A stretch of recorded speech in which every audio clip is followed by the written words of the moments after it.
Well, we had kind of a fun pre-chat this time. It's 7:06, so I'm gonna officially get Okay. us started and do a few announcements, and then we will hand it over to Alicia. So uh, let's see. If you have not been here before, we have a Facebook group that you can use to connect between meetups. If you go to facebook.com/groups/wordpress.accessibility, then you can find it. Usually it'll come up also if you search WordPress accessibility on Facebook. And that's a good way to ask questions, share things you're working on, get feedback with people in between meetup events. This meetup is being recorded. It will take us about a week and a half to 2 weeks to get corrected captions, and then we will post the recording with a full transcript and the captions on our website. That's a question that everyone always asks. Is it being recorded? The answer is yes. You can find upcoming events and past recordings if you go to equalizedigital.com/meetup.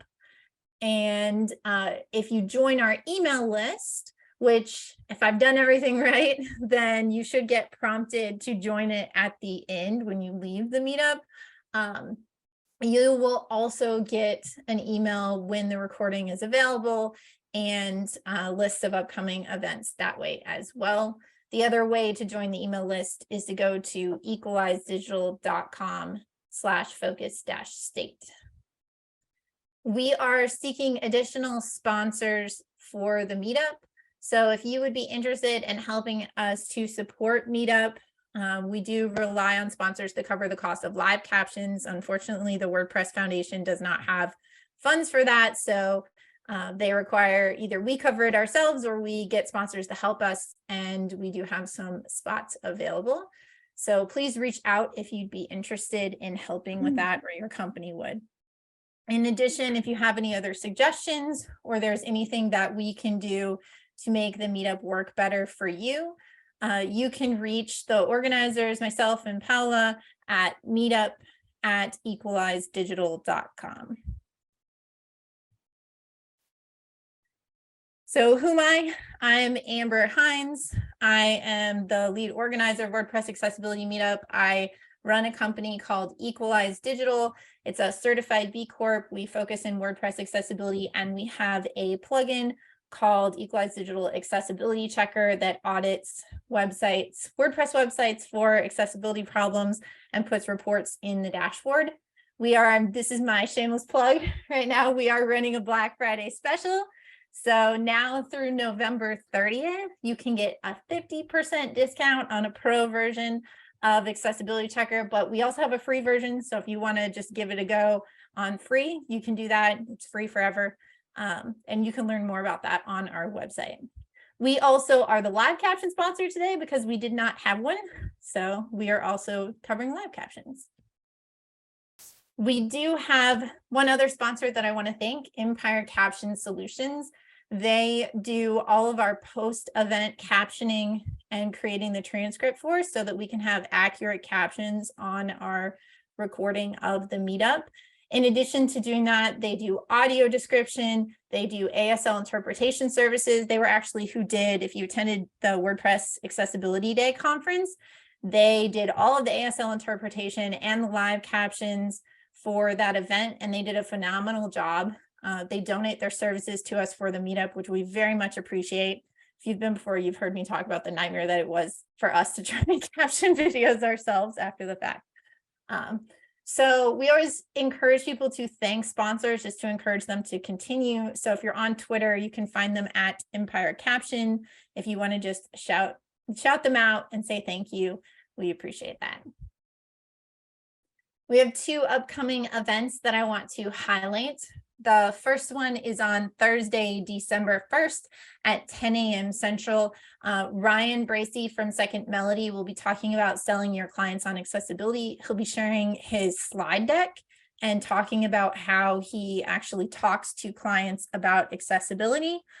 So that's a great one if you're a salesperson or a project manager or a freelancer who is trying to convince more clients to focus on accessibility. And then on Monday, December 19th at 7 p.m., so the same time slot, but in December, I'll be teaming up with Alex Stein, and we're going to be doing a live accessibility audit on the underrepresented in tech website and giving them feedback so that they can help to improve the accessibility of their website. It'll be a fun way to get a look at what user testing and accessibility audit would look like on a website. If you're not familiar with Alex Stein, he's a WordPress core contributor. He is an engineer that does all kinds of fancy things with code. And he also happens to be a screen reader user who uses a screen reader every day. So that should be a great meetup to attend if you want to learn more about auditing. And also you can definitely participate in the chat and help give them feedback so that if you are familiar with auditing, I'm sure there'll be things where we might not have time to touch on it, or we might miss something, and any feedback that you can give them in the chat would be appreciated as well. So I am very excited to introduce our speaker for today, Alicia St Rose. I'm going to add a spotlight to her, so she should pop up, hopefully, for everyone. Alicia has been doing WordPress for over 10 years, and she's a freelance developer working exclusively in WordPress and is a designer. Her business is WP at Heart. It's a micro agency that employs one so far. She provides an online DIY website coaching for entrepreneurs and content creators, and is also a creativity and mind shift mentor, empowering others to embrace their wildly creative uniqueness. Alicia became a fierce web accessibility advocate after witnessing the struggles that those with disabilities endure to surf the web, and she's been very big in the WordPress accessibility community, and we very much appreciate that she is here today to share her expertise with us. So thank you, Alicia. Oh, wait, I might not be able to hear you. Hold on. Oh, now I can. Can you hear me? Okay, I was muted for a minute, so it might have taken a while. But thank you for the introduction. That was awesome. Yep. Okay. Okay, so you just let me know when I'm on, and that's now. Yep, Probably. you're on. Okay. So you know what? I wasn't gonna start this session with the World Cup stuff, but why not? Because it's a big deal, and I've been watching almost every game since 1994.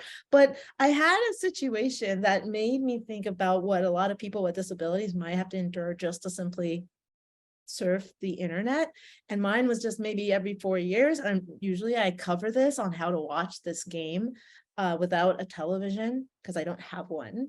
And this year it was excruciatingly difficult for me to find my way to watch the World Cup. In the past, I've done a VPN. Everybody's, it's like, go to the BBC, let's go watch it. But this year they said Peacock streaming was going to show the World Cup. So I'm like, that's cool. I'll be ready for when I wake up in the morning, I will simply turn on Peacock and I will listen and watch the World Cup. I turned it on and it was in Spanish.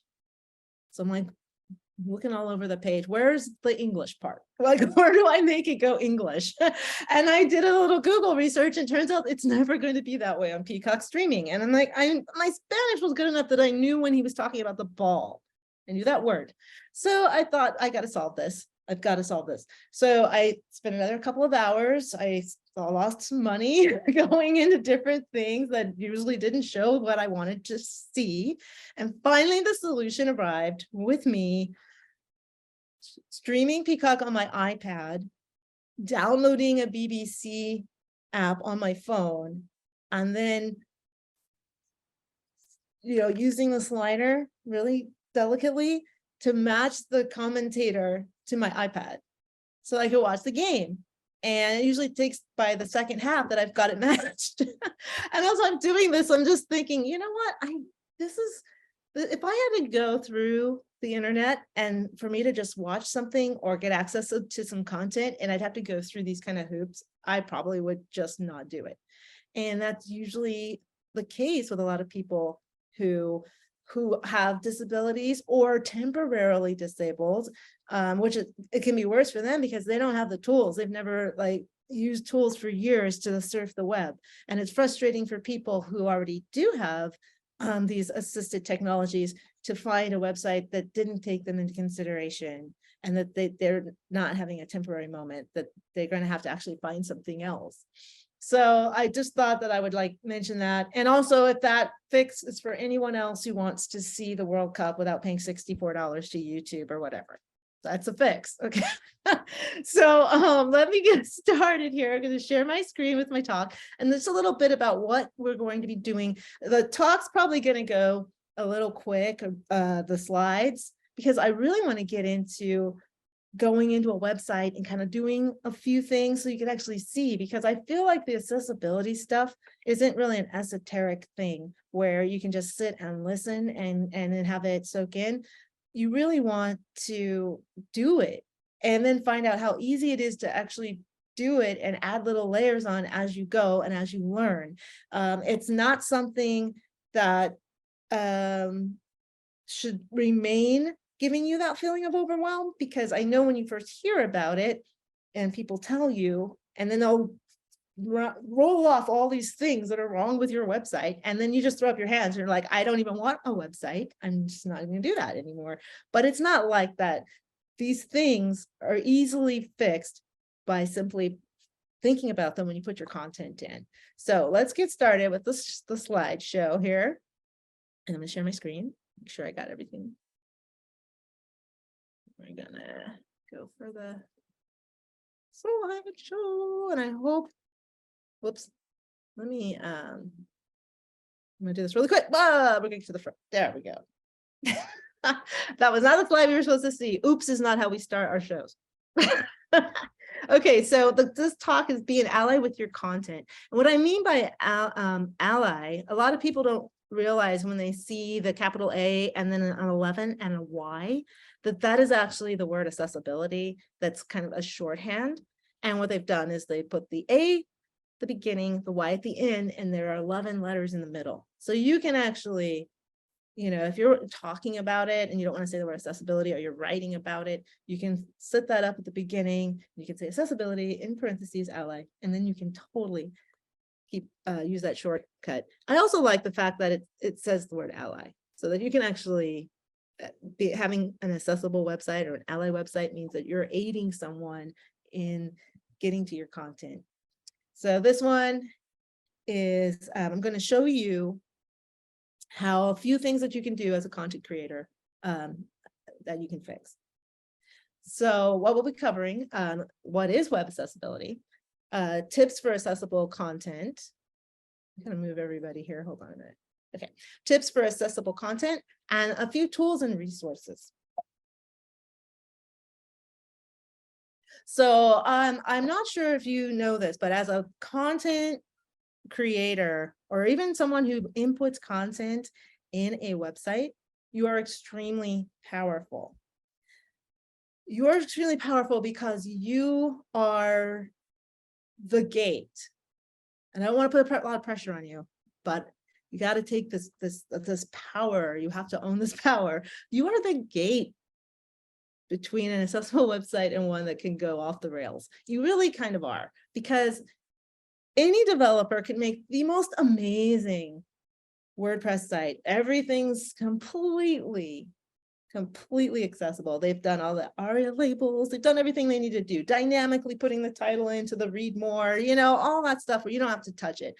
And all you have to do is go in and forget that there's a such thing as headings for the structure of your page, and just copy something from a Word document and slap it in there, and you're like pressing publish, and then that content, the content everyone's going to be reading, is no longer accessible. And so all the work that would go into it at the you know, months can be kind of, you know, run amok by one post. And so you know, one post you might think is not a lot, but if it becomes one of your most popular pieces and everyone's reading it, then it's going to be known as the inaccessible website, because that's the content that everyone's reading.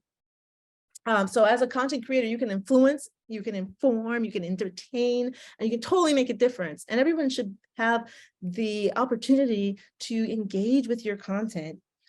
Or you can end up doing this. So this is real. I didn't make this. I stumbled across this on my own. So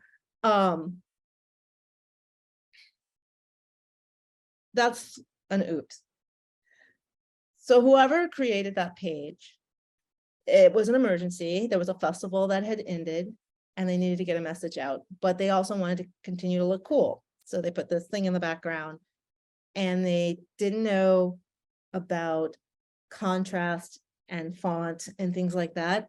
And that message is completely inaccessible to I can't even read what that is. And my eyesight is pretty good. So let's talk about what web accessibility is. And I just took this from the W3C because I think they have a better idea about the definition, but we all may have some personal experience with other people, friends, family, or just coming to the meetups and listening to other stories. So web accessibility is websites, tools, and technologies. So we often think of just a website, but there's other things too. There's your phone, the iPhone, and just using things that are happening outside of the browser on the phone, like how to actually make that work for you. And so these tools have to be used by people with disabilities, and they must be able to perceive, to understand, to navigate and interact with the web, just like everyone. So everyone has that opportunity to gain knowledge, to gain insight, and all these things from one of the most revolutionary communication devices and communication types in the world. I mean, this is like, it's bigger than Gutenberg, no pun intended, but it's bigger than Gutenberg the press. Okay, it really is the World Wide Web. It's bringing people together. It's also subtly dividing people sometimes, but it's bringing people together, and everyone should be able to be a participant in this. And so they should also have the ability to contribute. And so that's why WordPress works really hard to try to make the admin of WordPress accessible. And they have a lot of people that point things out for them. And then they really work hard to try to do that. So it's not just the stuff on the front end, it's how people can use and engage with the web.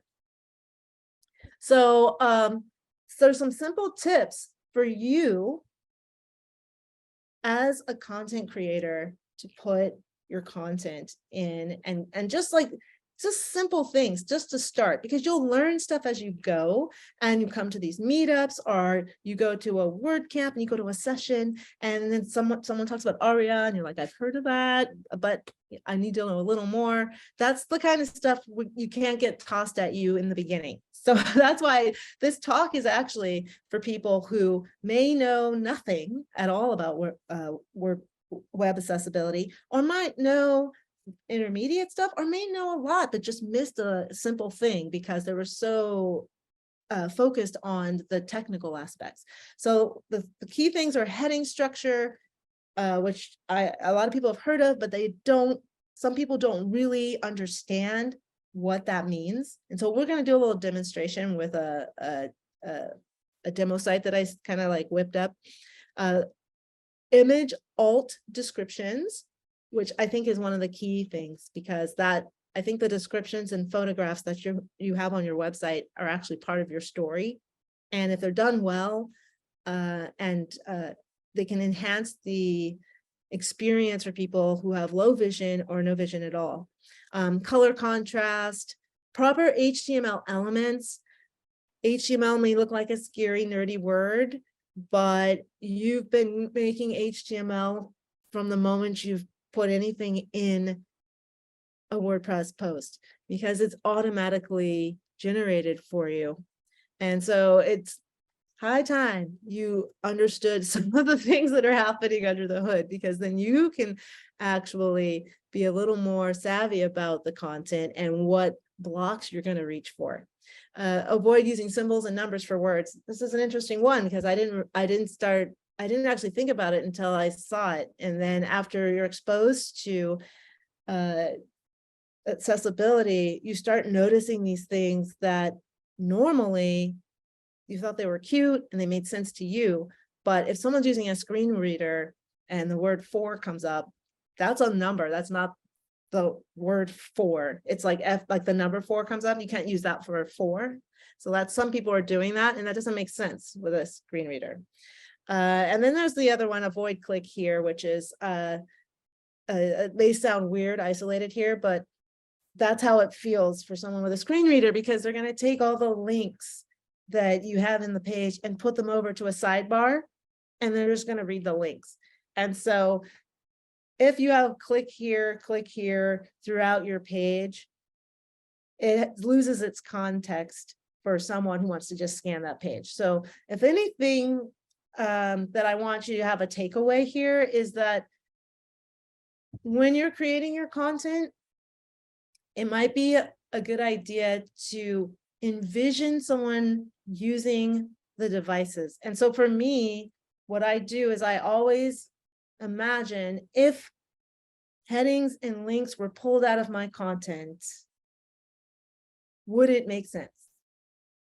And then it helps you arrive at a different phrase that you actually want to link. Perhaps you can say, instead of click here, you can link click here and download the PDF, that whole phrase. And so like if your things are like, you know, you just got to change, you got to think differently, and you've got to get a little more creative and a little more with intention when you're actually writing. So there's some helpful tools. You may recognize one on here, but or Amber will. There are a few tools that can help you if you have content in your website and you are not sure. Okay, there's browser add-ons like the Aim and Wave. Now, those will also show you a lot more than just what's going on with your content. They'll show you like the structure of the page as well. Then there's the screen reader text format. That plugin, I really love it because it can help you with your click more. If you have a nice button and you only want a few words on it, sometimes that happens. This screen reader text format will allow you to add more context to the button that's hidden for those who can see. So we'll go into that when I do a little demo. And then there's Joel Dolson's accessibility plugin, which will show you a lot of things while you're working, like the alt description of an image. If it's missing, he highlights that image while you're working. Another thing that I love about his plugin is it provides, or it gives you a skip link. He somehow is able to add a skip link to your site. And a skip link means that someone who cannot use their hands, but has to depend on tabbing through the keyboard, doesn't have to tab through all of the menu items in the header before they get to the content. They can actually have this link come up and they can click it, and it takes them directly to the content to read. And if you've ever seen those, that's what's happening. And sometimes they're not there, and that's unfortunate. So people have to go through a mega menu before they get to like start reading. Then there's another one called the Equalize Web Accessibility Checker. And I remember I used it on one project, and it was amazing.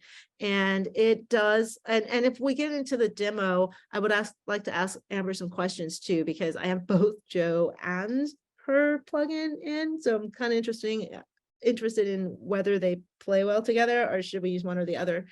And then this might sound weird, right? Google Drive document. That's an amazing tool. And I will show you why once we get out of the slideshow. It's better to create your content outside of the editing area in WordPress, so that you can actually have some like freedom to write, and also can visually see what you're doing. Sometimes the blocks can just get in the way while you're trying to write, and I would highly dissuade you from trying to compose your content in the admin of WordPress. You should, like, you know, build it up in some kind of document software. And I'm going to say it shouldn't be Microsoft Word, because and I'll show you why. So a special word about page builders. I used to be, oh my God, don't touch them. And then it's just only recently someone informed me that you can make some page builders. I'm not sure why this is here. Let me go back. I'm not sure why that third one is there. I got to take that out. That's like a, it's not supposed to be there. So the Divi accessibility helper will actually help if you have a Divi site to create, maybe add some aria that's needed and other things. It's not an overlay. I have to say I was confused. And and someone can correct me if I'm still confused, but it doesn't appear to be an overlay. It appears to be a helper. And then Beaver Builder has an amazing page of documentation for their accessibility and how to deal with that.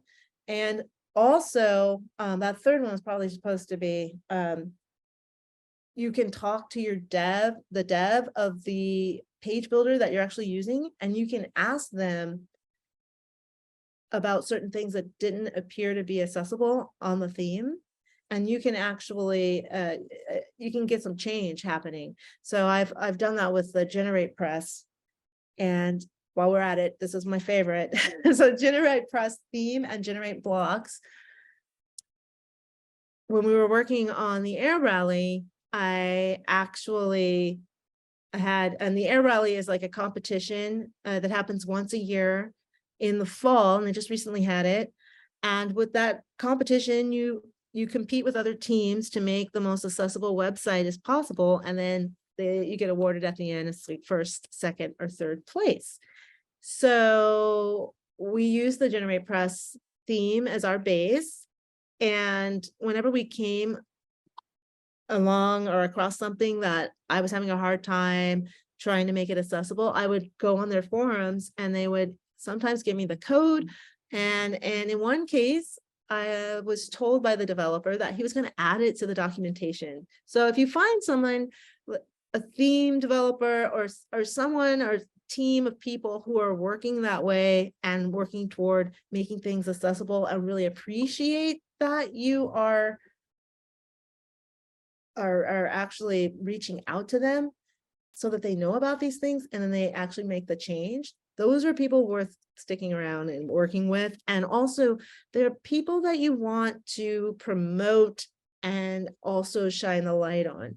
I know there's a lot of talk about overlays and things like that and how we shouldn't use them. And I'm down with that. But I feel like there's a lot of people out there, a lot of software developers, themers, and they're actually working to make things extremely accessible, and they need more vocalized, more press, more people talking about them, because I feel like if we put a focus on people who are actually doing the work and doing things, we will see more of that. So we won't ignore the fact that overlays are going to cause issues with websites, but there's so much. We want to see more people doing the good stuff.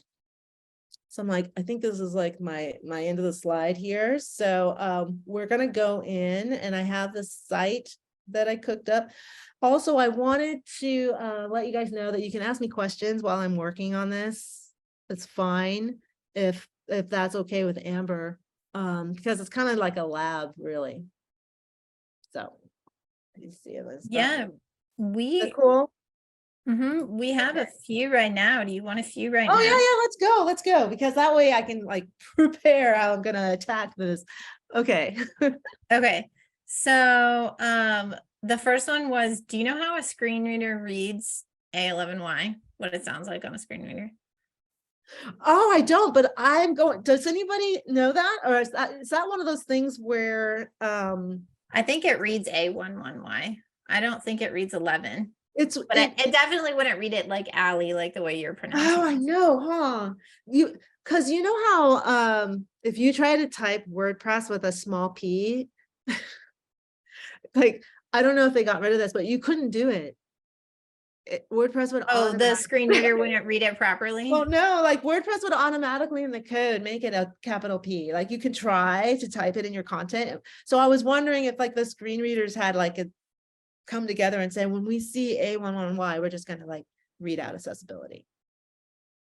Oh, I don't think it does that because I think the problem with that would be then people wouldn't even know that that abbreviation exists, right? So I think it's going to read out A11y. I don't Okay. know if anyone else has, I can't remember. I don't know if I've used a screen reader on a page that actually has that abbreviation, but Glenn's in the chat. He said NVDA just said A11y. He tested it for us. Oh, cool.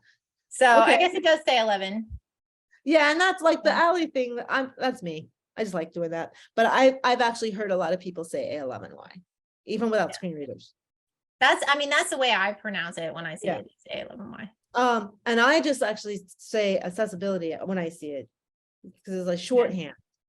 So, but it's a play on words in this particular. But do not take this to like the pro game. Apparently they'll laugh at you. Okay, so is there any more questions? So Somebody this has- one may come up when you're talking, so maybe I'll just frame it and then you can show us. Someone is wondering about for click here's and similar issues. They're wondering about how to get action links and buttons that are in a card to say learn more, get started. How can they provide enough context around it? Ooh, So that's I'm gonna be guessing fun. you might be about to show us maybe some of that. Yes, yes. Yeah, there's two questions around that. So maybe I'll pop off and I'm thinking those are going to come up in your Uh-huh. okay. And was that the last of those questions? So I think that's it. Ruth Ann, you asked would a call out confuse a screen reader, but I'm not totally sure if there's more context on that.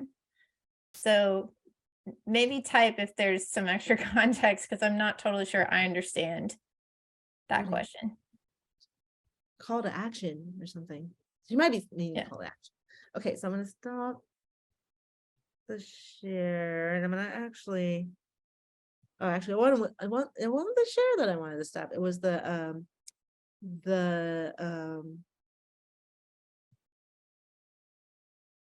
it was the slideshow. So now I don't actually see my slideshow. I think I shared the wrong screen. Or let's see what's going on here. It says resume share, but I'm not. It says your screen sharing is paused. What is? Okay, I'm gonna stop. Yeah, you might maybe stop it. Yeah, it's weird. Oh my God, Zoom. Okay, let me try this. Yeah, it's like I'm gonna stop the share and let's try it again. Let's see. Somehow I might have. Okay, I think I'm back. Can you guys see my screen? Yes. Okay, good. It's like it was just that fun thing that Apple does, and it took me into another screen that didn't have my slideshow in it. So one of the things that I wanted to do was really interesting. So one of these tools, let's do this, and this might get me into the browser. One of these tools is the AIM, and you can actually check any website with this tool to find accessibility errors or things that you can fix, and it actually gives you solutions for contrast. So I'm going to go here. Yay, we're in the browser. So what we're going to do, everybody recognizes this site, right? Do you see this little guy down here? I don't actually like that guy. But so on this site, I'm going to show you how to use this tool. And it's a browser add-on.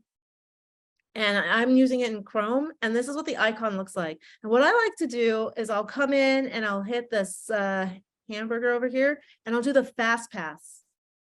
Fast pass is pretty much, but first of all, I want to say this is not the end all, be all and end all of your accessibility. This is not an audit. This is a fast pass. This is like, oh my God, if we saw this like poking up out of the ocean, the iceberg must be deep. You know what I'm saying? Like, do not utilize this and in your fast pass is clean to say that my site is accessible, because that doesn't mean anything. You have to have it has to be really checked out.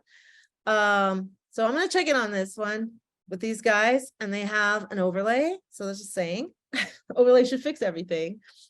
But but it doesn't. So right here, we can see, even with an overlay, they have 18 failed instances. And so if you do this on your own website, you can come, you put this little, add-on, and you'll get these. A lot of them you won't understand what they're talking about, and that's perfectly fine. But there are other ones like Aria, things like that, you won't get. But the color contrast, easy fixes, and there's 14 of these. And those are actually low-hanging Hey, fruit for people. Alicia, are Yeah. you seeing a second pop-up window? Oh my gosh. Yes, I You am. might have to share your whole Yes, screen I instead of do. just your browser. Okay, let me do it again. Let me do it again. I always, why did I make that mistake? Okay, so you guys see it now? Yes. Okay, woo. All right. So when I did the fast pass, I got this pop-up screen. And there's 18 failed instances on a site that has an overlay. So why go through the trouble if it's not even going to really work that well? So it's kind of like what my question is. But also it tells you, it breaks it down into areas that need to be addressed. So before I opened all these, there were these areas. And, you can head right down. Usually the color contrast is the number one. When I do these tests, that's the one that usually has the most and the one that you can fix the easiest. So you can totally open it up. And then what they'll do is they'll tell you, this is what you originally have. And then you just change it to this and make sure that one's that, then you're good. And you can just literally go in and whatever, maybe sometimes you use the customizer to make something happen, or there's some CSS, you just change the number. And so this is 14 errors that could go away, but apparently they're not caught by whatever the little guy is doing. And then there's one image here that doesn't have an alt description. And so they would be able to add that too. So that's a really good tool to help you know to the extent that content that you had entered in. Also, before you even enter any content, you can use it to see if like the theme that you're using or you purchased or that someone made for you has some errors that are obvious, and then you might want to avoid that theme. So that's another thing. Or you can figure out, is it an easy fix? And also make sure that if it's a color contrast thing and you haven't done anything, that can be fixed too. That might just be some dummy content that they had in the theme and it's not working out. When you put your content, your images, things will be better. Okay, so that's that tool. And I had wanted to go back to that. So I've got this website up here. One of the things that I'm going before we go to that. Oh, and also, it shows you on the page where all those errors are occurring. And so this one is probably not even their fault. It's an ad. All right. So I'm going to close that up. And then I did tell you that I told you about Google. So let's go visit the Google thing because I think it's really important. So Google Drive and the documents, it's really, really a good tool to use to create your content because it's so easy to structure it the way you would want it to appear on your web page. For instance, this article has a title, and if I click on it, it's an H1. And so we're gonna go on our heading adventure now. In case people were wondering what headings actually were, there are those H1s, H2s, H3s, H4s, sometimes rarely used H5 and H6, and they structure your page. So H1 is usually the title of the page. Sometimes it can be the logo if you're on the home page. That's rare, but when you're within a post or a blog post, it is the title of the page. It's telling someone this page is about this, and it only appears once.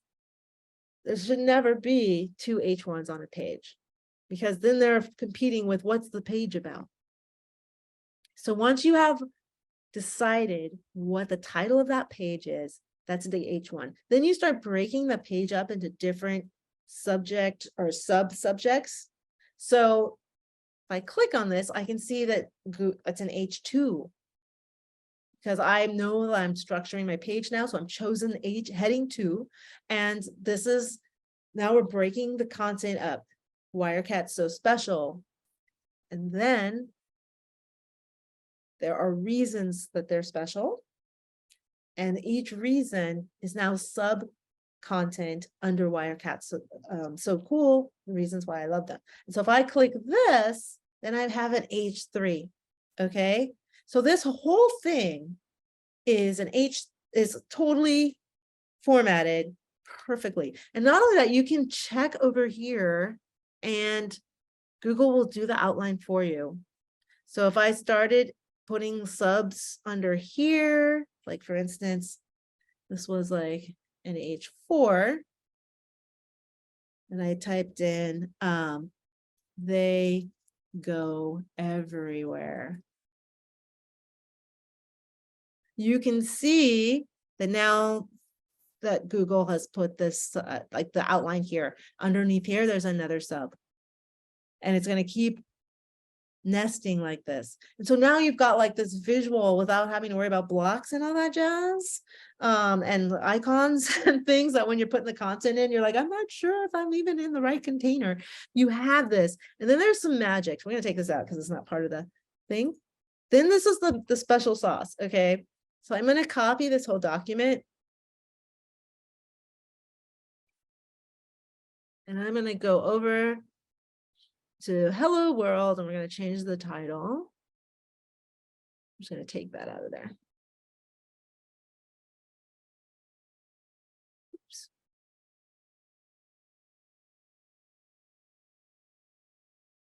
And we're going to remove this block. And then I'm just going to hit Command V. And I just pasted the whole thing in here. So I've got a post. And here's the special part. Title went into the title. This is an H2. This is an H3. So I don't have to worry about having to go find the block and do all this jazz. So we're ready. We got this amazing article because I have 2 cats and I know it's true. They're cool. So now that we're in here, now we can do some of these other things that we were talking about. Okay. And there were 2 questions about what if you have like a button or you wanted to add more context to click here. Okay, so normally if let's go in here. Normally I'll see something like this.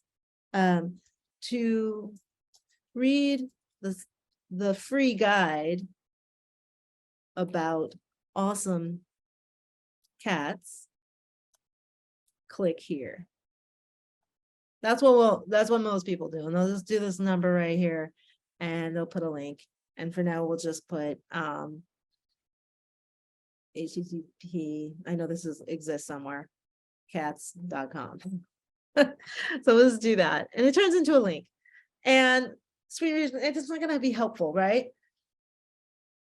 So now it's not a button, and it would be helpful for other people too, and it would be helpful SEO wise, because when something's linked, the words in the link actually have more weight than words that are unlinked. I don't know if everybody knew that, but if you have words in an anchor, they have more weight.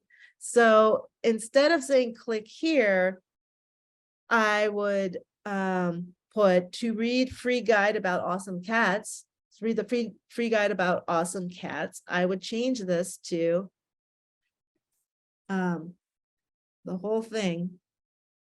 So you have to wrap your mind around it, right? Oops, let's get in here. I would change it to, oh my gosh, why won't it work? Oh my God. Okay, I'm just going to delete it like this. I would change it to download our free guide about how awesome cats are. And the whole thing is linked. I'm just going to go like this now, you guys, saving some time. Let's make it a link. So the whole thing's linked. That's what you want to do. You want to start thinking like that. And it is actually, that's beneficial for everyone, not just people who are like sight impaired or who can't see at all, but it's really, it's beneficial for everyone, because that and beneficial for you, because now those are keywords, download a free guide. So that you can do that. That's one option. Okay, the other one, some people like to add a button. So let's go in here and we'll find the button, and we have a button here. Download guide. Now that's like, doesn't even make any sense too. Like, first of all, that's almost as bad as click here because it doesn't say what the guide is. So that's where you probably want.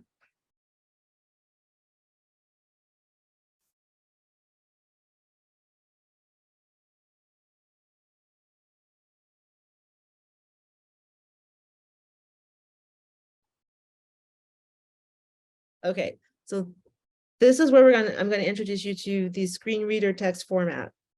So if I select this text, and I've already installed the plugin. And when you install the plugin in this dropdown, you get screen reader text only. And so there we go. And when I click out, it just says download free guide. Now, some people will think, well, I don't even know if that's working. So I need to know. So if I go for a preview, there's the button. And previewing your HTML, don't be afraid of the inspector and a few HTML, tags, because you're going to need to use the inspector just to look and see if there's things that are happening so that they're hidden from others, but they're still in the code or still in the HTML so that they can be read. And so that's why the inspector is really good for that. So if I go here and I click on the button and I open it up, I can see it says download free guide, and in the span, which is a special HTML tag, it says about how awesome cats are. Of course, I could probably use better grammar, but that will be read out for the screen reader, but someone who just comes to the site is already read the part above and it says download free guide. So that screen reader text format plugin is amazing, and it really helps because I get it. A whole sentence like that in a button is not going to really look good on the phone. And it's actually going to be more of a usability issue because now they don't even know it's a button because now it's a full paragraph and it's got rounded corners. So it looks really weird. So I really highly recommend the screen reader text format plugin, because that's going to solve a lot of problems for people who are just like, I don't know what to do. And there was even 2 questions about that above everything else. So then if we're in here, I mean, we totally want. Can I jump in and ask you a Yes. couple questions? Yes. So going back to when you were in the Google Doc, Yeah. can you show someone how to turn on that outline on the left side of the Google Doc? Oh, you don't have to turn it on. It's automatic.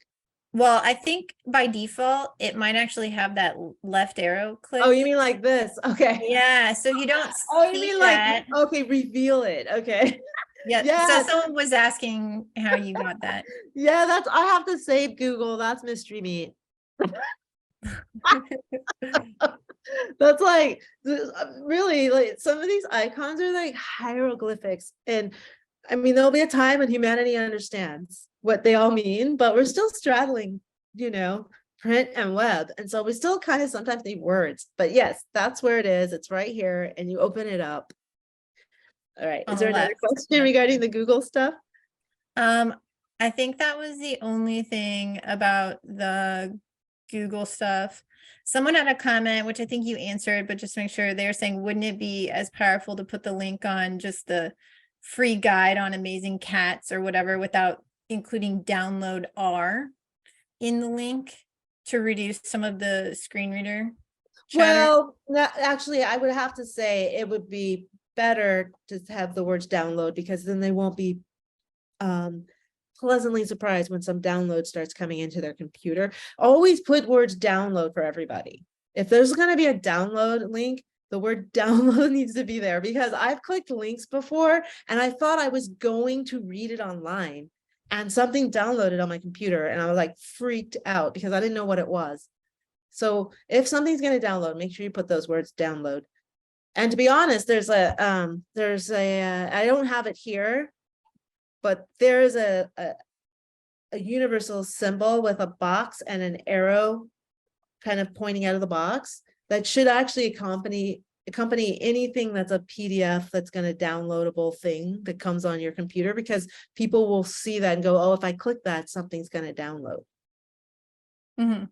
But Yeah, I think that's a definitely, good point about yeah. giving people expectations that it's not just a link to a different web page. Yeah, this is that part where you have to be sensitive and curious and creative and actually just get real nerdy with this, with your content, and think about now how it lands with other people.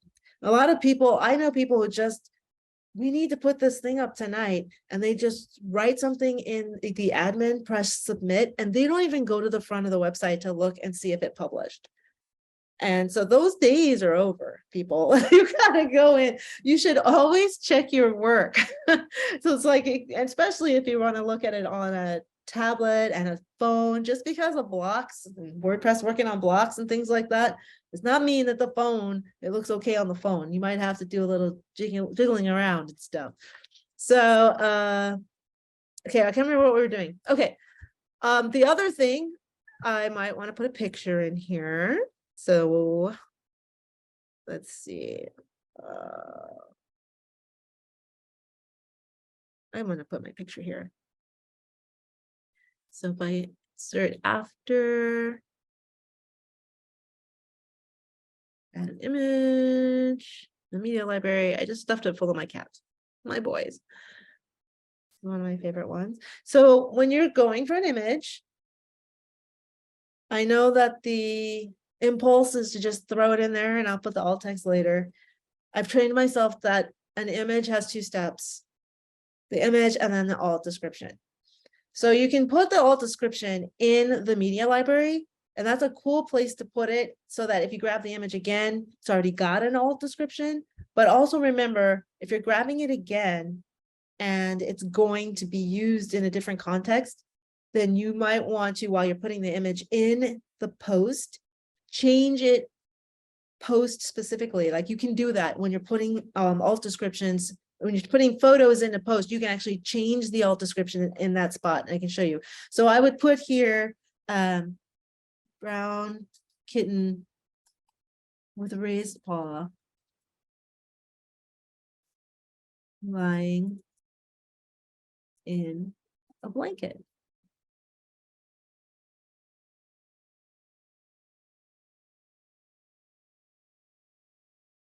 And then, oh, another thing that we need to do, I don't want to replace it, but I'm going to go back in here. Open the media. Okay, that looks different. Oh my gosh, I haven't worked on this like new 6.1. We don't want anything in the title. I know this is going to be a bummer. It's gonna be a bummer because you're using the title to go through your media library and find out what everything was and names. But when you're doing a search in the media library, it actually takes into consideration your alt description that you gave it. So if you're trying to look for an image, you can use the search and actually type in. And so that's another reason why having the alt description is awesome. You can also use caption, but the caption will show up on the front end of the website. So captions are usually, you want to give the credit to the person who made the photo if it's necessary, or you can use it to elaborate on the image as well. Like a caption, it helps for people who can see as well as not see, so that maybe they're not sure what's going on in the picture. So that's actually helpful to have another spot where you can even elaborate more for everybody about what the picture is all about. So, oh, that's interesting. Oh, look at that. That's totally, so a lot of things that are happening here are based on the two plugins that I installed. Joe Dolson's plugin, and I'm not sure if I have the equalize one turned on. That's what I wanted to ask you, Amber. What would happen if both those are on at the same time? Okay, so that check mark about the image being decorative, that's Yeah. coming from the WP Accessibility plugin, Joe's. Yeah. But our plugins can work together just fine. So our plugin is an auditing tool. It identifies problems. His Okay. plugin is a tool that can help you fix some common problems. They don't really collide in any way. Awesome. They can work together. Okay. Let me Let me go turn yours on. This is a total surprise, you all. I had no idea she was gonna I show know, up I would, late. I like, I I'm feel like I totally should pop Steve up here now. You can start asking him questions. I He totally put it in built there, it and all. I'm all like, I'm not a shell. I swear. Yeah, I know. You're gonna put us on the spot. I hope it works. I'm serious. That's why I didn't have it turned on, because I wanted to make sure. So I'm gonna activate this one. Ooh, it's cool. You can skip Seven if you minutes of want, important update. I'm gonna do that. or you can opt in if you all want to like. I think get I'm already extra opted in. notifications. But yeah. Yeah, I think I'm already opted in. Okay, so we can go back. All right, so yeah, Joe Dolson's, that was awesome, because you do not use alt descriptions for decorative images. This is another place where it's not black and white. You just got to think. It's like, is this a decorative?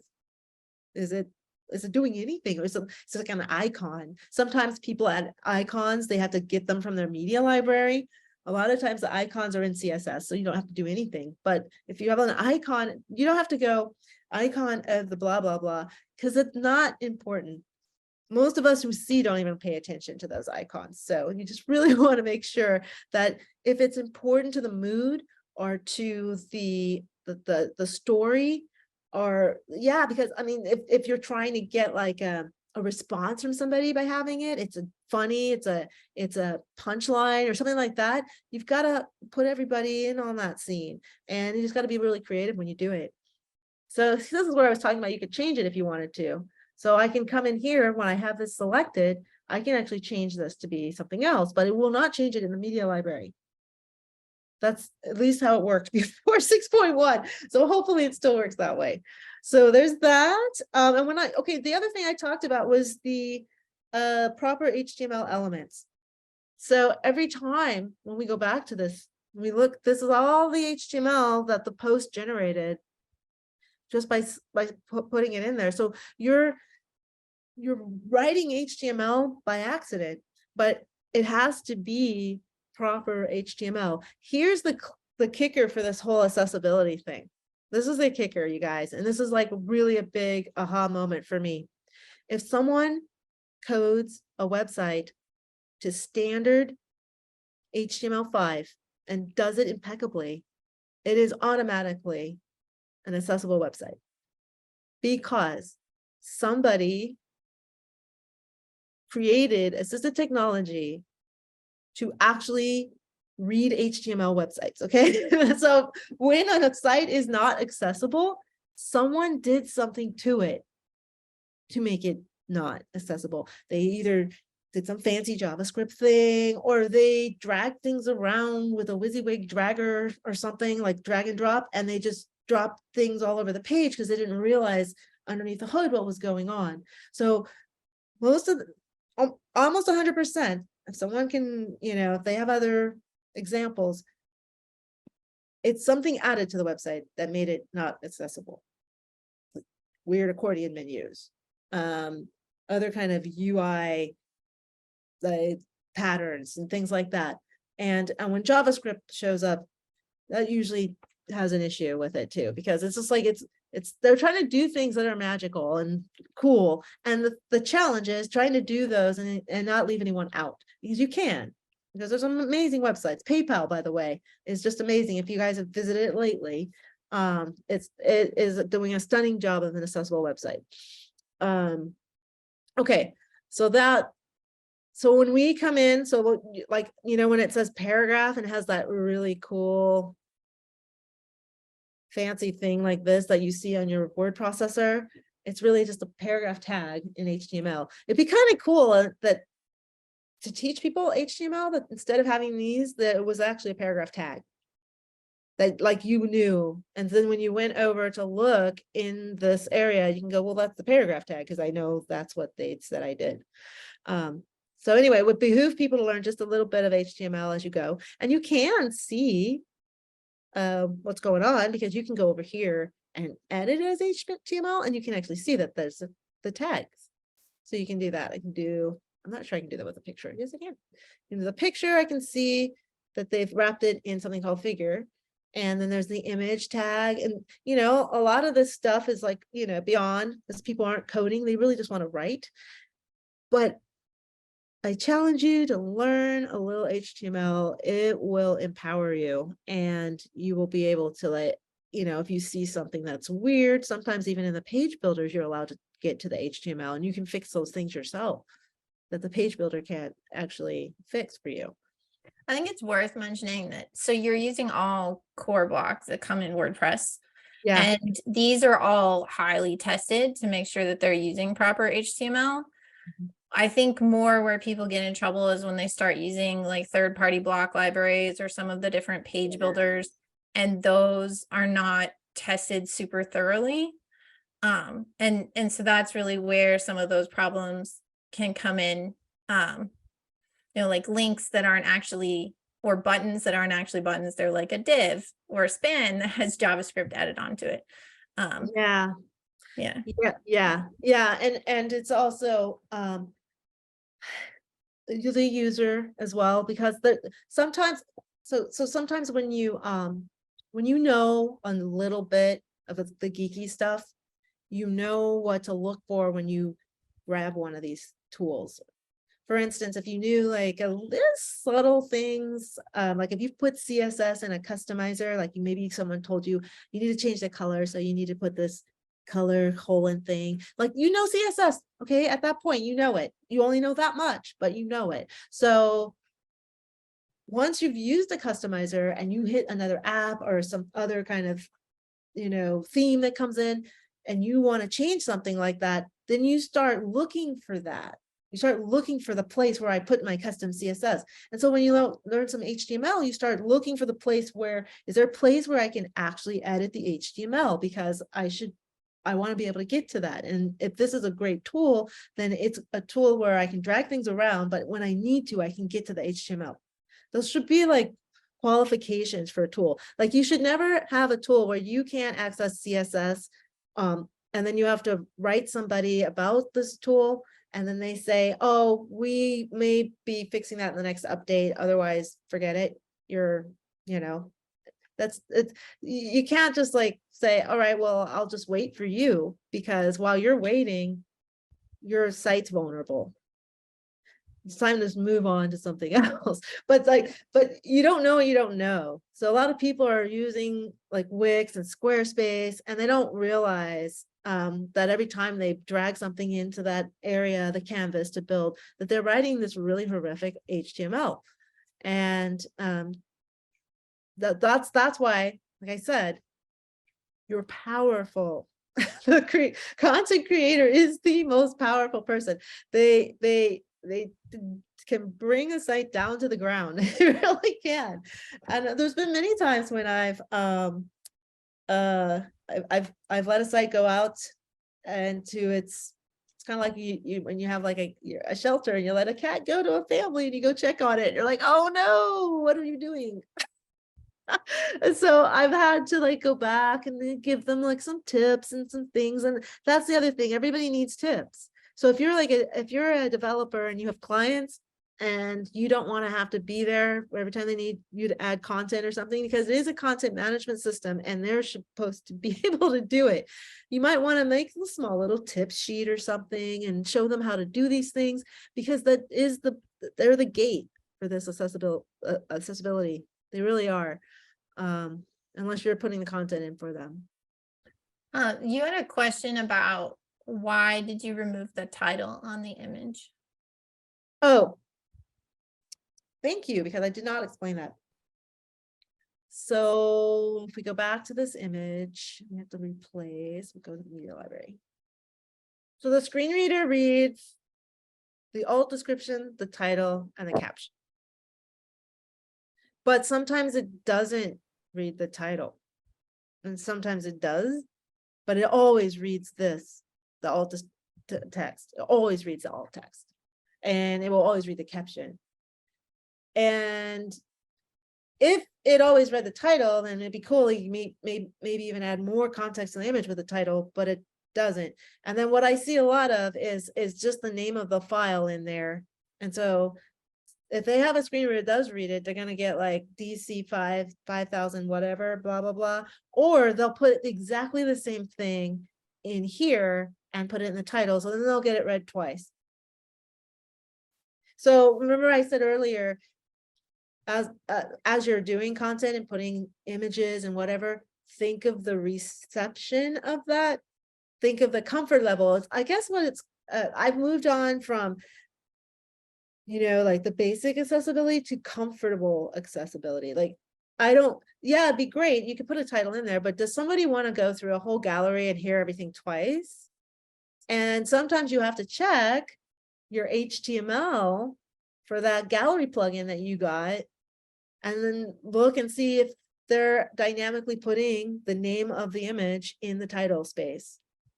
And you're putting it in the alt description. So a lot of plugins will utilize the title and stick stuff in there. And so it doesn't make sense what they put in there. So, yeah, so normally if you have alt text, you wouldn't want to have a title output. And I think a well-developed theme with core WordPress blocks won't use the title at all. It'll never output it. But as you mentioned, like themes and plugins may sometimes put the alt and the title, and the title, like on that one, it probably would have been Milo -1 rotated. And that's what it would read out, which is not super helpful. yeah. So that's the URL of it. Let's go put the title in.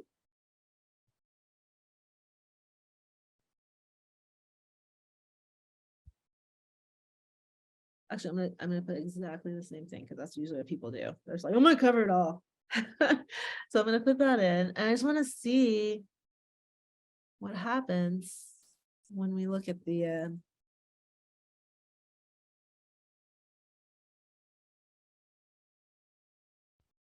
so there's alt.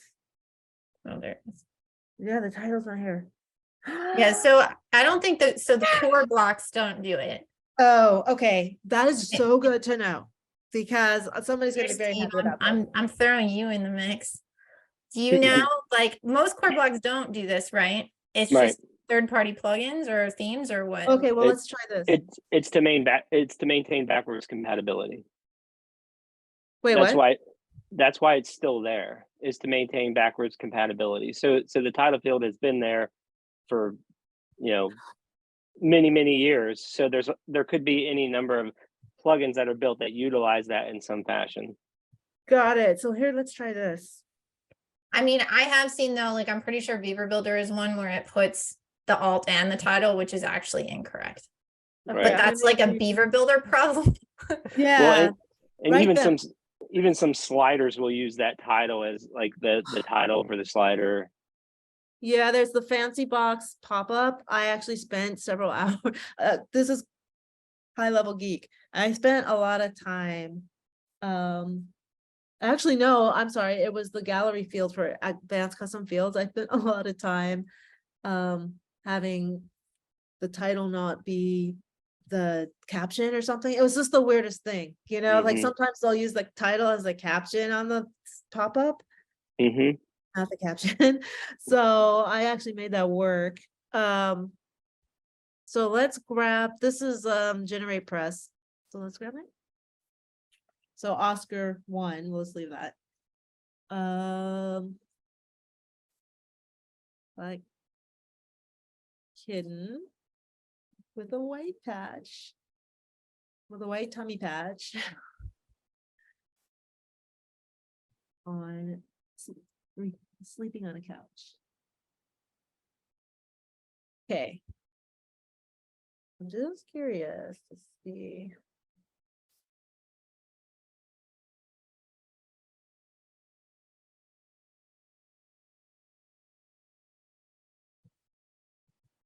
So what we're doing right now. Generate press image doesn't do it either.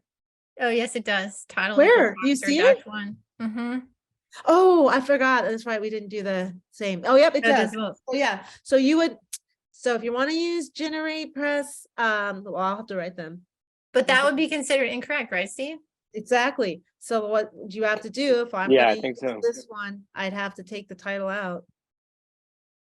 So I go to replace. So that would be empty. Yep, I'd have to go like that.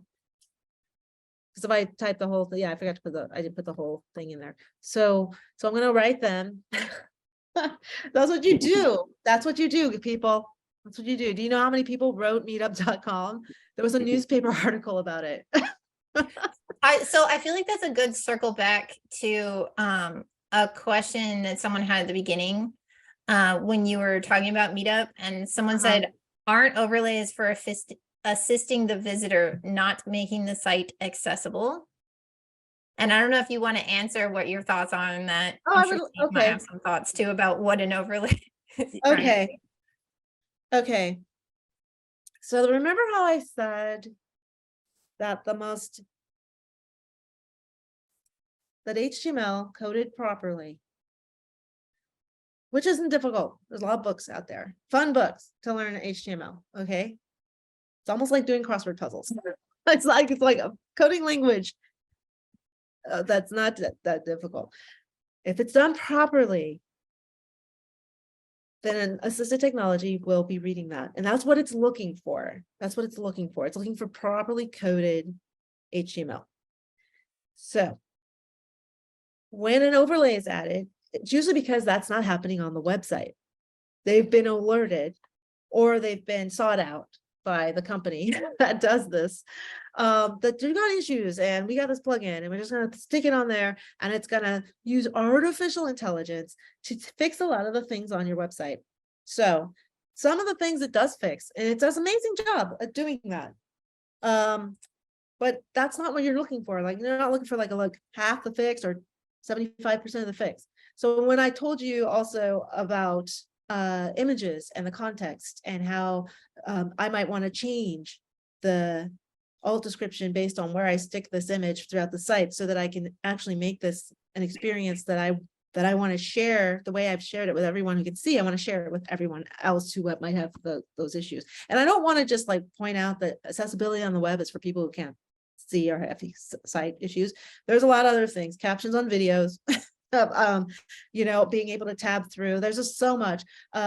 Cognitive disabilities, so that, you know, like the fonts, centered text, there's a lot of things, but I'm just like getting to the points of like some major ones here that you can fix very easily before you even put your content in. So the overlay is not assist anyone, it actually creates the script.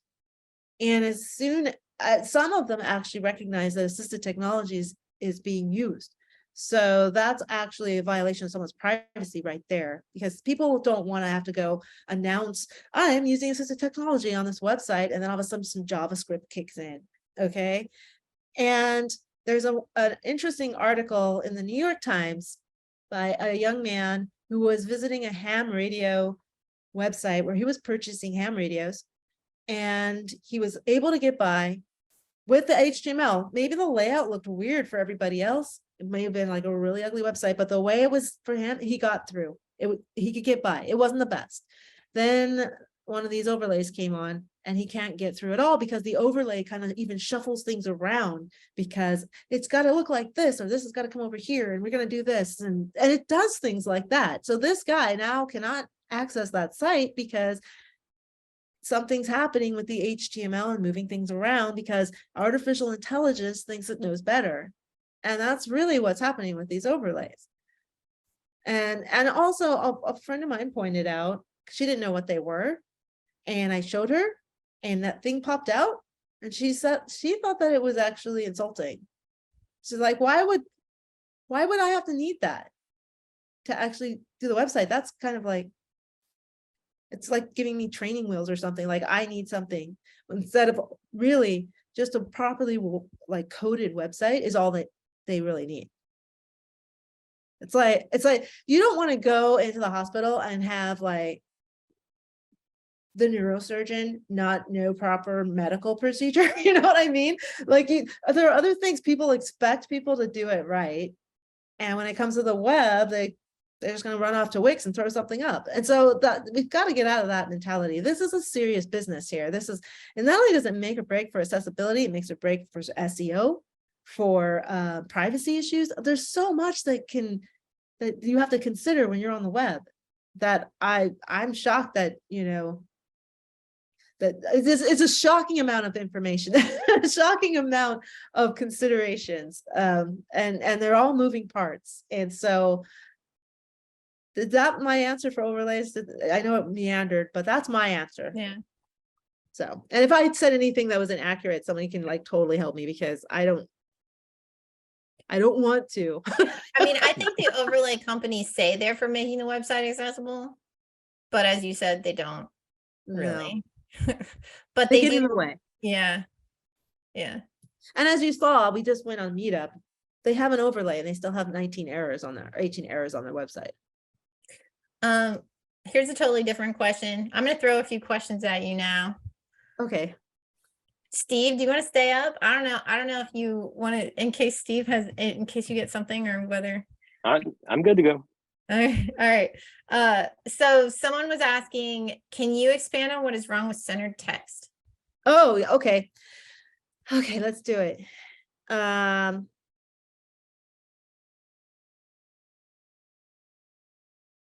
Oh, let's do it like a longer one. Sometimes you can get away with a couple of sentences. So let's do this one. Copy. Wait, copy. We'll just like double this up. Okay, and then I'm going to center this. And then we're going to go over refresh. I'm going to find out where we are. Where's our centered stuff? Oh, wait, did it even do it? Oh my gosh. I thought I was gaming the system here. I guess I'm not. Oh, it's the 10 reasons. Okay. Did I not? Oh, here it is. Okay. First of all, have you ever heard of the word orphan and when it's applied to text? That's what happens when your last sentence had like 4 or 5 words in it. And then the big headache is that people often are looking at a different size devices and they're like, can we make sure that one last word is not by itself? So that's one thing. That's just an aesthetic thing. The other thing is some people will, move that out of the way, they will zoom up their screen.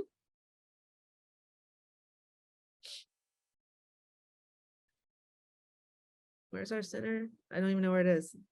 It was up. It was up higher. Mhm. Oh, geez. Oh, right here. There, under 5. Okay. And even like they'll even go higher than that. That's only Yeah. 200. I mean, I think the main thing on this, right, is that it's harder when centered text wraps to multiple lines to track across the lines, across the Exactly. paragraphs, when the start of the paragraph doesn't all line up. It's under number 5, I think. Thank you. Gosh, dang it. Someone's paying attention. Okay. Yeah. So notice here, and then you'll notice that this is one of those things that as we go through life, we don't realize how comfortable it is. But when we're reading a book or something, our eyes, even though the right-hand side is jagged, we always know that when we get to the next line, we're going to go to that one spot. Okay. And so some people will actually, they have to get their screen this big and they have to get really, really close and they'll start reading and literally have to scan. And then they'll come over here and it's like, well, they're always moving in some weird place to try to find the line. And it's just weird. I mean, look at it, and never do right aligned. That's just not even when you encounter that, that's bad. The other thing is this, people with cognitive issues and So like reading dyslexia. issues. Yeah, that's hard for them too. And honestly, it looks silly. It really does. Look at the whole page of paragraphs in centered text. This just looks silly. It's so no. So the follow-up question on that, what about occasionally using like centered headlines? Yeah, that's why I made more text here. Sometimes like one word or something. Yeah, occasionally that's fine. As long as it's, yeah, I think the rule we kind of use internally is that like we don't go more than 2 lines. Yeah. Or something. That's more of like a best practice. I don't know if there's a WCAG guideline for that. No, but I feel like the same way. Like, especially if the text is like big and it's like 4 words or something. Yeah, and it's inviting them in, like welcome to blah blah blah or something like that. Or the landing page. A lot of times landing pages need those because there's like big call outs and they look weird if they're all over to the left. Yeah. So in an ideal world, everything should be left aligned. But you've seen websites where the whole thing, everything was centered text. And I guess that they were looking at it on the phone. And even on the phone, it's still not a good idea. And also the other one you don't want to do is justified, because then it creates gaps in the middle, and that's just as bad. Okay, we only have a few more questions, so Okay. I'm gonna jump through a couple of these real quick. Do you know, so certainly back to Ruth Ann's question originally, she was referencing block quotes. Do you know how those are read with screen readers and if those make a difference from a accessibility standpoint using a block quote or not? Oh yeah, I actually, okay, I might have to admit I'm a little fuzzy on it, and I did research about it, but there's block quotes and then there's pull quotes. And if someone wants to dig deeper on this, but one of them, like I think the block quote is supposed to be used to reference, one is used to reference actual literature and its author. You're not supposed to play around with like someone's like review, right? That's what I gathered from my research. And this is also something I want to point out too, that the accessibility thing doesn't end. You're always going to be learning something. And if you get nerdy about it, then you go like with Ruth Ann is just saying there, like she's getting really nerdy and awesomely nerdy about it, because you want to get to the point where like you're really differentiating things, because the screen readers and all that stuff's getting really good. And so from my research of that, I did come across where you may not want to use like block quote for like reviews and stuff, but there's something called quote. So like one or the other, it's got to be used for the whatever it is. And then there's also whether you wrap the site in a figure. I mean, there's like some stuff, and it's all HTML. It's all HTML, but there's people out there talking about this stuff. And then when you're working on your content and you're just like, I wonder what I should do in that case, just Google it and you'll be surprised at how many conversations you'll have. And then eventually you'll see a consensus, and then you're kind of like, I'm going to go with that. That's what I do. Yeah. So as far as I know, I don't think a screen reader will actually announce it's a quote. And actually, wait a minute, Glenn might have said the same thing. He doesn't think that screen readers will say anything special for block quotes. But I think the thing you want to be careful about with using the quotes is to style like huge blocks of text, is that it could impact your readability if it's making them really big or indenting them really weird, depending upon the styles that have been assigned to your block quotes. Yeah, that's a good one. That's another one too, where like by now in this conversation, no one will ever use an H3 because they like the way the font looks for a paragraph. Because that happens a lot. It's always H3 because it's small enough. It's just small enough to be. Or those H6s that they like to put above the H2. Yes. Yes. Yeah, and let's get back to that too. Yeah, the order of those H's have to remain in that order. You can't start with an H4 and then throw in an H2, and then it really throws it off. So someone had asked, where can they find a screen reader to test their websites? I would like to know that too. You can, by the way, test your website with a Mac with the voiceover on Mac. If you're having, if you're in a pinch. I've seen it listed in the 3. There's JAWS and the Mac, and then what was the NVDA is the PC open source, so free screen reader. And I don't know if you're asking, it just says dev is the name. So I don't know if you're asking a screen reader user or an actual screen reader, but if you have a Mac, you can use VoiceOver. It's already there. NVDA is free on Windows, and I'd be recommended. If you're looking for a user to test your website, there are companies like ours does it. Also, Nobility is a nonprofit. Alicia talked earlier about doing the AIR rally through. They do screen reader testing. Sometimes you can ask and you might actually have a screen reader user in your like customer base. And that would be super ideal, because then they might already be interested in supporting your brand. Of course, you want to pay them to test, but I'm not totally sure if that question, which way that question is going. Hopefully we answered it either way. Yeah, you got it. I know Dev is very conscientious about accessibility too. And Yeah. he's one of the people that I just want to point out, fortunately, I'm not putting him on the spot because we can't see him. I can't, but he is a really good example of someone who's really conscientious and really attentive and learning and just watching him incrementally learn, because that's how it's going to happen. You don't have to be all scared because, oh my God, I don't know any of this. Just incrementally, and then you build on that, and after a while it's kind of like second nature. It's just like muscle memory. You're just writing out the alt description. You can see from a mile away. You can point to your friends, your heading structure's off, you just you're teaching other people stuff, and it's really amazing to watch people grow. Yeah. And this, maybe I'll give another little shout out. The December meetup, we're going to be showing, Alex Stein and I will be showing how to test a website. So if you want to know more, like I know at one point, Alicia, you mentioned accordions, and I saw some chatter in the chat about how do you know if accordion works or not? And you're not sure where to start on that testing, like come to that meetup, because that'll be a good meetup to get a feel. Yeah, and sometimes don't even worry about whether your accordion works or not. Just Google accessible accordion and then go there. I mean, the short of it is try to use it without your mouse. Yeah, that's one of them. Yeah. That's actually a good thing. Like, you get in the habit of that. That's like a fun game. You land on those websites of the day, the award-winning websites, and then hit the tab button and watch yourself go directly to the footer on most of them, because it's all this weird stuff going on. And they were like, oh, it's all about how pretty it looks, not really about how people can read or get the content. Mhm. So we have to get more accessible websites on the website a day. Yeah, I think so. I think we probably only have time for like one more question.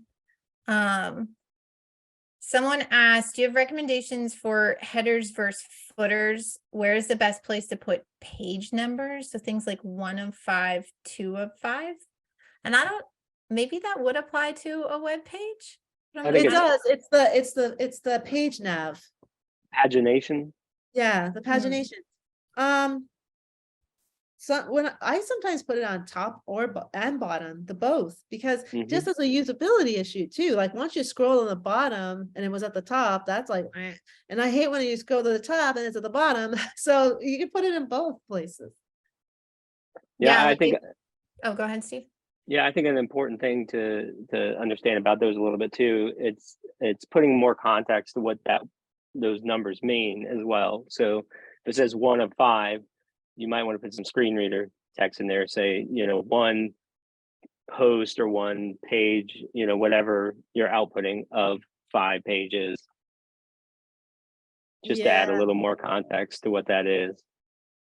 That would be, if you're a plugin that dynamically like just does that for you, it might be a little difficult for you to reach for it, but you come to a meetup or something, or somebody who can do dev stuff, they can actually put it in the template where it dynamically pulls in a word for you.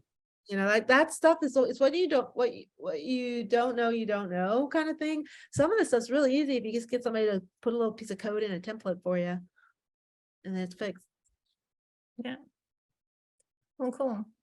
Well, I think that might be it. We're kind of over time now, but I super appreciate everything that you've had a chance to share. I'm seeing people saying in the chat, thank you, that it was informative and motivating to learn more.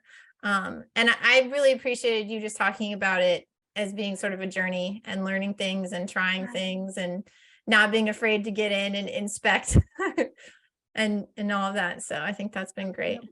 Let me help Conrad out. Nobility's got a K, and it's the word no. It's like nobility.